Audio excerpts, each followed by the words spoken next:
À peine la saison cycliste 2025 ouverte que les étalons doivent faire face à un calendrier démentiel sur la scène internationale. Le 6 avril, c'est le Grand Prix de l'AIS qui doit se dérouler à Bamako. Et juste après cela, du 13 au 20, il y a les tours même du Mali, les tours internationaux du Mali, là où nous devons y participer. Et juste après cela, il y a le Bénin, voilà, du 28 au 3, et nous avons une grande compétition là-bas. Et le 4, c'est le Grand Prix aussi de Cotonou. Et le 3 même, il y a le Grand Prix de Cotonou en dames.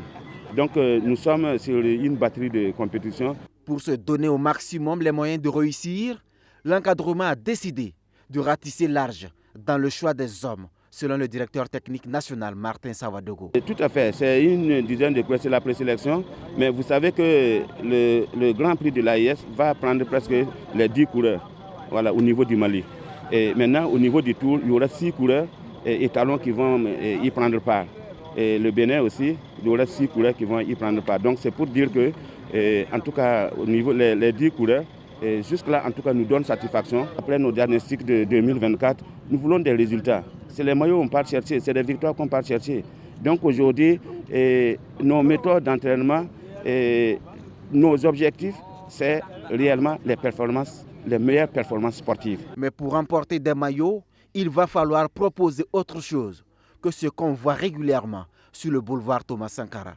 Le staff technique propose les remèdes suivants pour remonter la pente. Nous allons travailler sur l'intensité, vous savez, et ensuite essayer de miser sur comment on appelle la vitesse moyenne. Vous savez qu'on ne peut plus gagner un tour à 40, 39, 38, 40 à l'heure.